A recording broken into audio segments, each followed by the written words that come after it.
Welcome to story board with me Chakravarthi. లాభ నష్టాల అంకెలతో మాత్రమే చూస్తే ఇది సరైన నిర్ణయం కావచ్చు. 32 లక్షల మందికి పెన్షన్ ఇవ్వడం భారం కాదా అంటే కరెక్టే కదా అనిపించవచ్చు. కానీ ప్రాణత్యాగానికి సిద్ధమై సైన్యంలో చేరే సైనికుడిని డబ్బులతో తూస్తారా?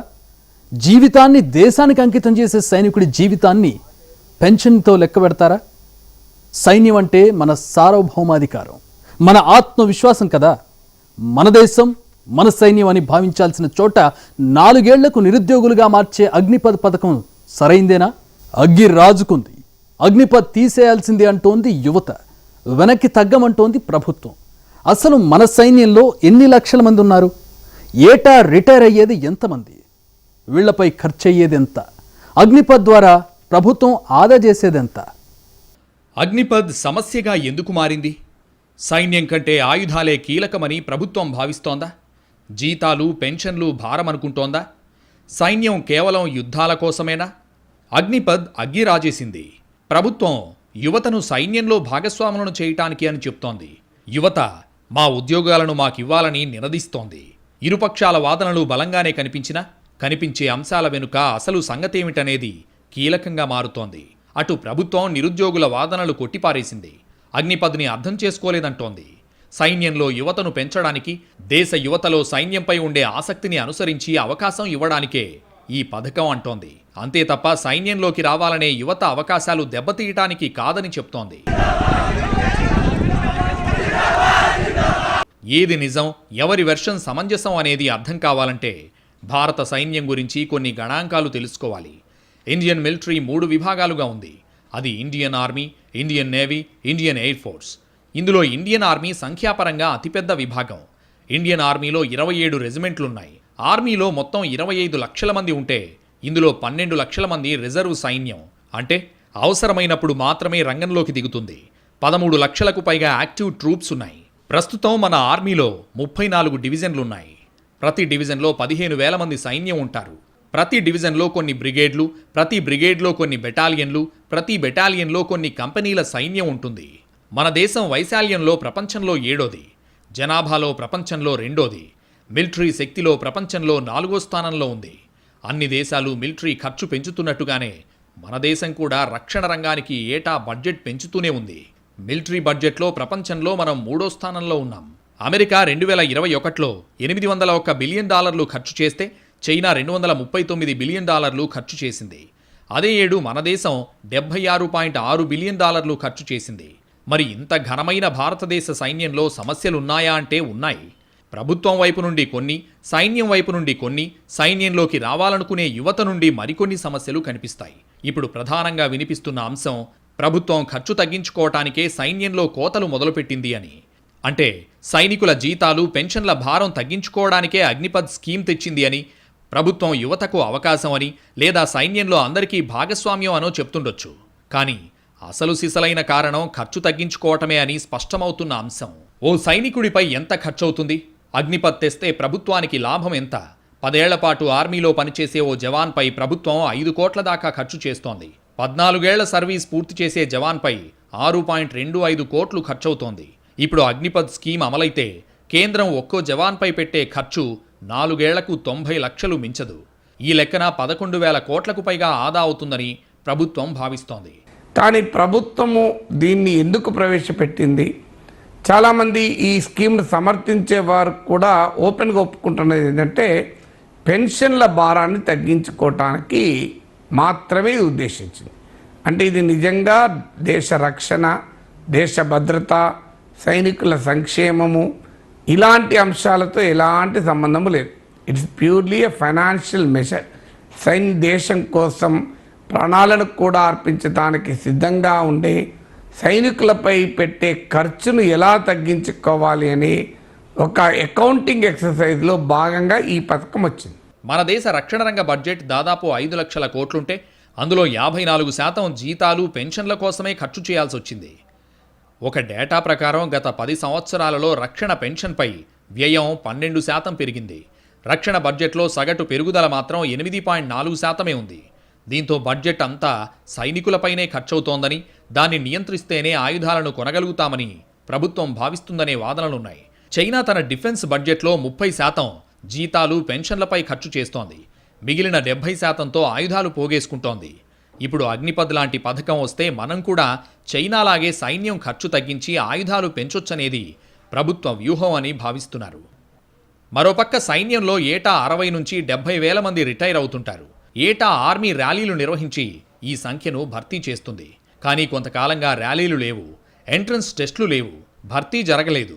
దీంతో దేశవ్యాప్తంగా ఆర్మీ ఉద్యోగాల కోసం చూస్తున్న లక్షలాది మందిలో తీవ్ర అసంతృప్తి ఉంది. తమ ఏజ్ లిమిట్ దాటిపోతోందని ఆవేదన చెందుతున్నారు.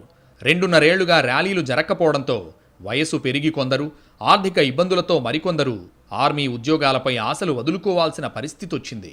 ఒక్కో ర్యాలీలో కనీసం 50,000 మంది, గరిష్టంగా 1,00,000 మంది పాల్గొంటే అందులోంచి చివరికి 2,000 మందైనా ఆర్మీలో చేరతారు. ఇలాంటి పరిస్థితుల్లో ఇప్పుడు అగ్నిపథ్ వచ్చి తమ జీవితాలను నాశనం చేస్తుందని నిరుద్యోగులు మండిపడుతున్నారు. ఏటా 45,000 మందికి అగ్నివీరులుగా అవకాశం ఇస్తే 10 ఏళ్ల తర్వాత మన సైన్యం సగటు వయస్సు తగ్గుతుందని, సైన్యంలో మెజారిటీ అగ్నివీరులే ఉంటారనేది మరో లెక్క. ఏటా సాధారణంగా ప్రతి 6 లేదా 3 నెలలకు ఒక ఆర్మీ ర్యాలీ ఆ జోనల్ లేదా ఆర్మీ రిక్రూట్మెంట్ ఆఫీస్ పరిధిలో జరుగుతూనే ఉంటుంది. 2020-21లో దేశవ్యాప్తంగా 97 ర్యాలీలు నిర్వహించాలని అనుకున్నా అందులో 47 మాత్రమే నిర్వహించారు. అందులో 4కే కామన్ ఎంట్రన్స్ టెస్ట్ పెట్టి రిక్రూట్ చేసుకున్నారు. తర్వాత 2021-22లో 87 ర్యాలీలు అనుకుంటే కేవలం 4 మాత్రమే నిర్వహించారు.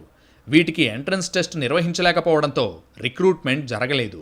2018-19లో 53,431 మంది, 2019-20లో 80,572 మంది సైన్యంలో రిక్రూట్ అయ్యారు.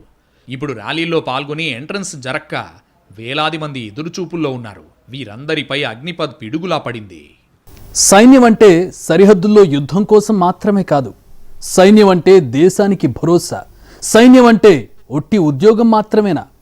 దేశం కోసం ప్రాణాలివ్వడానికి సిద్ధమైన త్యాగం. సైన్యం అంటే ఈ దేశ సార్వభౌమాధికారం కదా. అలాంటి సైన్యానికి పెట్టే ఖర్చుని లాభనష్టాల లెక్కలతో చూడడం సరైందేనా? సైన్యం యుద్ధం కోసమేనా? సైన్యం అంటే సార్వభౌమాధికారం కాదా? సైన్యం ఈ దేశం ఆత్మగౌరవం కాదా? సైన్యం కంటే ఆయుధాలే కీలకమయ్యాయా? సైనికుల జీతాలు, పెన్షన్లు భారంగా భావిస్తున్నారా? మన దేశంలో సైన్యంలో పనిచేయడం అంటే ఓ గౌరవం. సైన్యంలో ఉద్యోగం అంటే కేవలం ఉపాధి మాత్రమే కాదు, దేశం కోసం పనిచేస్తున్న తృప్తి అందులో ఉంది. సరిహద్దులో నిలబడి ఆయుధం పట్టిన సైనికుడిలో దేశం కోసం జీవితాన్ని అంకితం చేసిన భావన అణువణువునా ఉంటుంది. అలాంటి అవకాశం కోసం ఈ దేశంలో కోట్ల మంది యువత ఎదురు చూస్తుంటారు. అందుకే దేశంలో కొన్ని గ్రామాల్లో ప్రతి ఇంటి నుండి మిలిటరీకి వెళ్లిన వాళ్లు కనిపిస్తారు. అయితే ఉత్తరాదిన బీహార్, యూపీ, పంజాబ్ రాష్ట్రాల నుండి సైన్యంలో ఎక్కువగా కనిపించిన తెలుగు రాష్ట్రాల్లో ఉత్తరాంధ్ర, తెలంగాణ నుండి సైన్యంలో ఉన్నవాళ్లు తక్కువేం కాదు. ఇక్కడ పాయింట్ ఏంటంటే సైన్యం ఉపాధినిస్తోంది అనే మాట నిజం. మన దేశంలో మిలిటరీ ఉద్యోగం కోట్లాది మంది కడుపు నింపుతోందనేది నిజం. కానీ అదొక్కటే నిజం కాదు. ఎందుకంటే సైన్యం అంటే ఈ దేశ సార్వభౌమాధికారానికి చిహ్నం. సైన్యం అంటే ఈ దేశ ఆత్మగౌరవం. అందుకే ఇతర ఉద్యోగాల కంటే సైన్యానికి అంత గౌరవం, సైనికుడికి అంతటి విలువ. కానీ ఇప్పుడు ప్రభుత్వ లెక్కలు గమనిస్తే సైన్యం కంటే ఆయుధాలే కీలకమయ్యాయనిపిస్తోంది. సైనికుల జీతాలు, పెన్షన్లను ప్రభుత్వం భారంగా భావిస్తోందని స్పష్టమవుతోంది. 100 రూపాయలు దేశ రక్షణ రంగం పైన ఖర్చు పెడుతుంటే 26 రూపాయలు సైనికుల పెన్షన్కే ఖర్చు పెడుతున్నారు అన్నది ప్రభుత్వ వాదన. ఇది అభివృద్ధి చెందిన దేశాలతో పోలిస్తే మనకు చాలా ఎక్కువ. ఇప్పుడు అమెరికాలో ఇది 10% మాత్రమే, బ్రిటన్లో 14% మాత్రమే. అంటే యుఎస్లో ఓవరాల్ డిఫెన్స్ ఎక్స్పెండిచర్లో పెన్షన్ల భారం 10%, యూకేలో 14% అని institute of defence studies and analysis IDSA వారి అధ్యయనం చెప్తోంది. సో దీన్ని బట్టి భారతదేశంలో పెన్షన్ల భారము ఎక్కువ, పెన్షన్ తీసుకునే మాజీ సైనికులు ఎక్కువ, ప్రతి ఏటా పెన్షన్లు తీసుకునే మాజీ సైనికుల సంఖ్య పెరుగుతోంది. ఫలితంగా పెన్షన్ల ఆర్థిక భారం పెరుగుతోంది. సో దీన్ని తగ్గించుకోవటానికి ఎత్తుగడగా ఈ అగ్నిపథ్ పథకాన్ని తీసుకొచ్చారు. అసలు సైన్యం ఎందుకు? రోజు యుద్ధం రావాలని ఎవరూ కోరుకోరు. రోజు తుపాకులు పేలాలని, బాంబులు విసరాలని, సరిహద్దులు మండిపోవాలని ఎవరూ ఆశించరు. కానీ యుద్ధం అంటూ వచ్చిన రోజున సైన్యం అవసరమెంతో, యుద్ధం లేకున్నా దేశానికి ఓ ధీమాని ఇచ్చేది ఖచ్చితంగా సైన్యం మాత్రమే. కానీ యుద్ధమంటూ వచ్చిన రోజున సైన్యం అవసరం ఎంతో. యుద్ధం లేకున్నా దేశానికి ఓ ధీమాని ఇచ్చేది ఖచ్చితంగా సైన్యం మాత్రమే. సరిహద్దులు లేని, సైన్యం అవసరం లేని ఆధునికానంతర మానవీయ ప్రపంచ కలలు బాగానే ఉంటాయి. కానీ పక్కనే ఉన్న చైనా, పాకిస్తాన్ వాస్తవం. వాటితో పంచుకునే వేల కిలోమీటర్ల సరిహద్దు, ఆ సరిహద్దులో నిత్యం జరిగే అరాచకాలు, ఆయుధాల చేరవేత, ఉగ్రమూకల చొరబాట్లు ఇవన్నీ వాస్తవాలే. వీటిని ఎదుర్కోవాలంటే వాస్తవ ప్రపంచంలో చైనా, పాకిస్తాన్ లాంటి దేశాలకు సమాధానం చెప్పాలంటే సైన్యం బలంగా ఉండాల్సిందే. మిలిటరీలో ఆయుధాలు కూడా భాగమే. కానీ ఆయుధాలు మాత్రమే మిలిటరీ కాబోదు. క్షిపణులు, యుద్ధ విమానాలు, అత్యాధునిక ఆయుధాలు అవసరమే. వాటిని పోగేసుకోవాలి, ఏ క్షణమైనా వాడటానికి రెడీగా ఉంచుకోవాలి. కానీ వాటిని చూసుకుని సైన్యంలో జనాన్ని తగ్గించుకోవటం సరైన నిర్ణయం కాదని చెప్పాలి. అంతేకాదు, సైన్యం యుద్ధాలు మాత్రమే కాదు, ఎన్నో సందర్భాల్లో ఏ ఇతర సిబ్బంది చేయలేని సాహసాలకు సిద్ధంగా ఉంటుంది. ప్రకృతి వైపరీత్యాలు సంభవించినప్పుడు లక్షలాది మందిని కాపాడిన చరిత్ర దేశ సైన్యానికి ఉంది. ఎక్కడో సరిహద్దులో ఉన్న సైన్యానికి తప్ప దేశంలో ఇతర ప్రాంతాల్లో ఉండే మిలిటరీకి పనేముంటుందని భావించొచ్చు. కానీ ఏడాదిలో అవసరమైన ఆ ఒక్కరోజు ప్రాణాలకు తెగించి పనిచేసేది సైనికుడు మాత్రమే.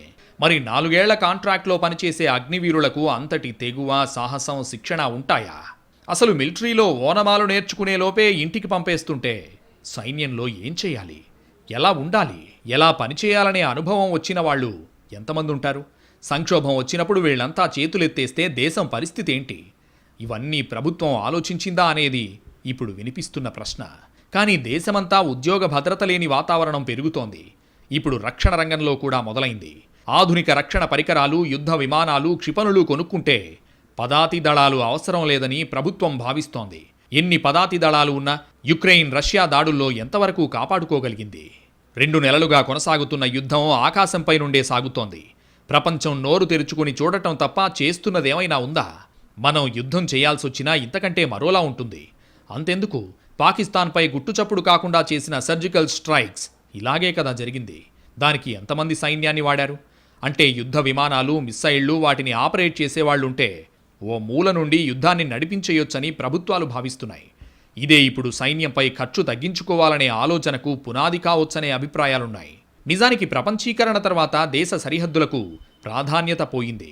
భౌతిక సరిహద్దులను ప్రజలు పట్టుకుని వేలాడ్డమే కానీ ప్రభుత్వాలు స్వేచ్ఛా ఒప్పందాలతో దేశ సరిహద్దులను ఎప్పుడో తెరిచేశారు.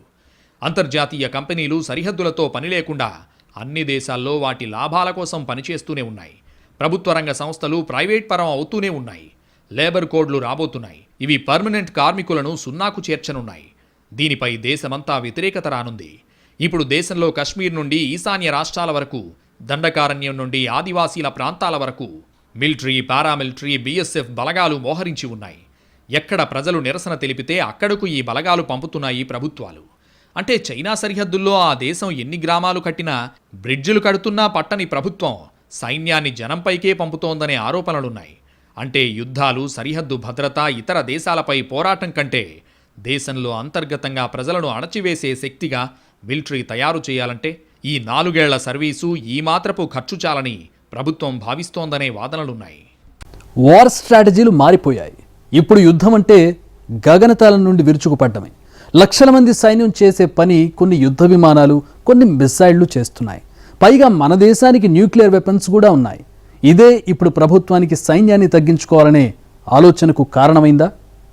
తక్కువ సైన్యం, ఎక్కువ ఫలితం, ఇదే ఆధునిక యుద్ధ రీతి. అంటే అత్యాధునిక ఆయుధాలు, యుద్ధ పరికరాల సాయంతో తక్కువ మ్యాన్ పవర్తో భారీ యుద్ధాలను గెలవాలని అన్ని దేశాలు చూస్తున్నాయి. సంప్రదాయ యుద్ధాలు ఎప్పుడో అంతమయ్యాయి.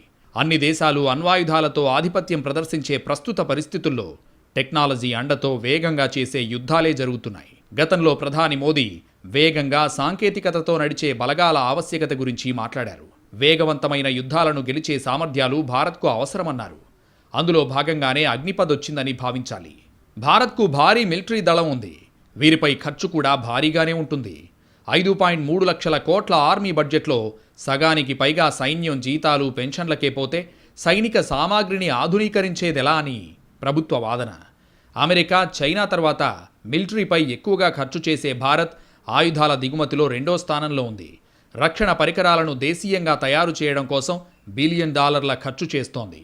భారత్ వద్ద కావాల్సినన్ని న్యూక్లియర్ వార్ హెడ్స్తో పాటు బాలిస్టిక్ క్షిపణులు ఉన్నాయి. ఇలాంటప్పుడు రక్షణ వ్యవస్థ వ్యయాన్ని గణనీయంగా తగ్గించి తక్కువ సిబ్బందితో రాణించాలనేదే అగ్నిపథ్ వెనకున్న ఆలోచన. కానీ చైనా తన 25 లక్షల సైన్యంపై ఏటా 23 లక్షల కోట్లు ఖర్చు చేస్తే ఆ స్థాయిలో ఎదగాలనుకునే భారత్ 15 లక్షల సైన్యానికి ఖర్చు చేసేది నామమాత్రమనే విమర్శలున్నాయి. అందుకే 2 ఏళ్లుగా జరగాల్సిన 100కు పైగా ఆర్మీ ర్యాలీలు జరగలేదు. ఉద్యోగాల భర్తీ ఆగింది. కరోనా కారణమని అధికారులు చెప్తున్నా అసలు విషయం ఖర్చును తగ్గించుకోవటమే అని స్పష్టంగా కనిపిస్తున్న అంశం. మనకు 3 చోట్ల సైనికులు భారీగా అవసరం. 1 చైనా సరిహద్దు, 2 పాకిస్తాన్, 3 దేశం లోపల అంతర్గత అవసరాలు. చైనా పాకిస్తాన్ సరిహద్దుల్లో ఏ సమయంలో అయినా భారీగా సైనికులు మోహరించి ఉంటారు. అదే సమయంలో కశ్మీర్ లక్షల మంది సైన్యం నీడలో ఉంది. అలాగే ఈశాన్య రాష్ట్రాల్లో కూడా సైన్యం భారీగానే ఉంటుంది. ఈ 3 చోట్ల మినహాయిస్తే మిగతా చోట్ల ఉండే సైన్యానికి పని లేదు. వాళ్లపై పెట్టే ఖర్చు వృధా అని ప్రభుత్వం భావించడంలో ఆశ్చర్యం లేదు. మిలిటరీలో రిటైర్ అయిన వాళ్ళకే దిక్కులేదు, చనిపోయి పడుతున్నారు. 4 ఏళ్ళు పనిచేస్తారు, బయటకు వచ్చాక మీకు అన్ని పనిచేస్తారంటే ఎవరు నమ్ముతాడు? అందువల్ల యువతకి ఒక అసహ్యపాత్రం అయిపోయింది ఈ కొత్త జీవో. ఈ అగ్నిపథ్ అనేది ఉపసంహరించుకోకపోతే కుదరదు. అంటే తిరగబడితే వాళ్ళు ఫేక్ వీడియో కొన్ని పెట్టించి వాళ్ళే ఫోన్లతో తమ యువకులు మీరు తగలబెట్టండి రైల్వే స్టేషన్ని అట్లా అజయ్ అని చెప్పినట్టు ఇవన్నీ ఒక కొత్త పూర్తిమని ఇది దానికి వెనకాల ఎవరు ఉన్నారని చెప్పేసి అని ప్రభుత్వం ఒక ఫేక్ వీడియోని తయారు చేయించి పంపించి ఆందోళనకారుల మీద దెబ్బ కొట్టడానికి ప్రయత్నిస్తారు. కానీ సైన్యాన్ని లాభ నష్టాలతో అంకెలతో కొలవటం సరైందేనా? దేశంలో ఖర్చుతో నిమిత్తం లేకుండా చూడాల్సిన వాటిలో సైన్యం కూడా ఒకటి. సైన్యం ఈ దేశ సార్వభౌమత్వానికి చిరునామా కదా. అన్నిటికీ మించి ప్రొఫెషనల్ సైనికులను తాత్కాలిక సైనికులతో భర్తీ చేస్తే కొన్నాళ్లకు ఆర్మీ బలహీనంగా మారిపోదా? ఇప్పటికే దేశంలో నిరుద్యోగం భారీగా పెరిగింది. అగ్నిపథ్ అమలైతే 4 ఏళ్లకే ఇంటిబాట పట్టిన యువ సైనికులతో నిరుద్యోగం మరింత పెరగదా? 4 ఏళ్లు దేశం కోసం పనిచేసి ఆ తర్వాత సెక్యూరిటీ గార్డులుగా పనిచేయాల్సిందేనా అనేది యువకుల ప్రశ్న. మరీ ముఖ్యంగా సైన్యంలోని ఏ విభాగాలను కుదించాలనుకుంటున్నారనేది ఇక్కడ తెలియాల్సిన అంశం. గన్లను పట్టే సైనికులనా, లేక రేషన్ తదితర విషయాలు చూసే సైనికులనా?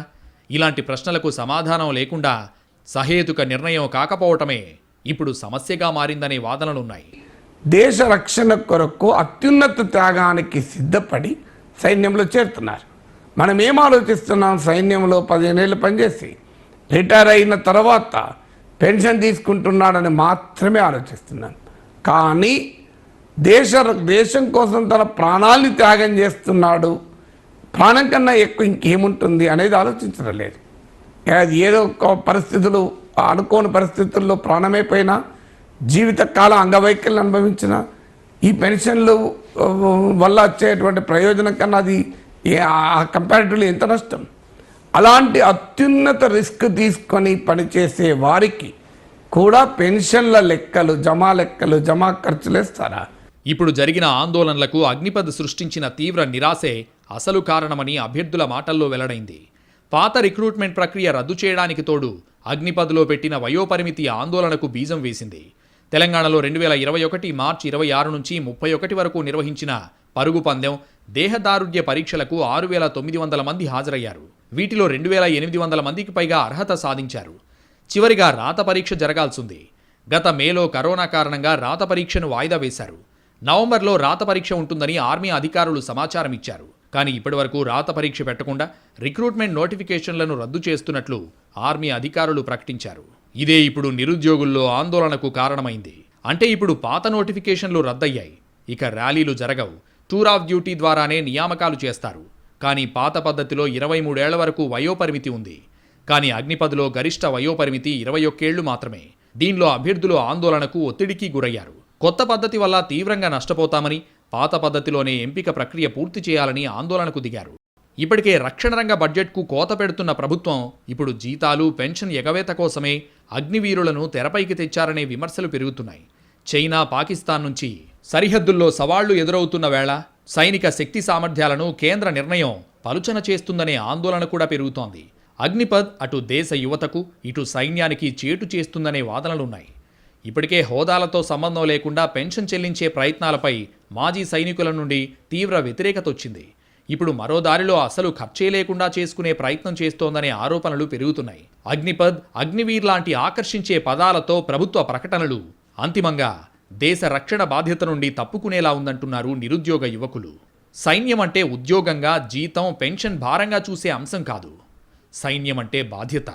సైన్యాన్ని తయారు చేసుకోవడం, నిలబెట్టుకోవడం ముందు జాగ్రత్త. దీన్ని నిర్లక్ష్యం చేసే నిర్ణయాలు తీసుకోవడం సరికాదనే వాదనలు పెరుగుతున్నాయి.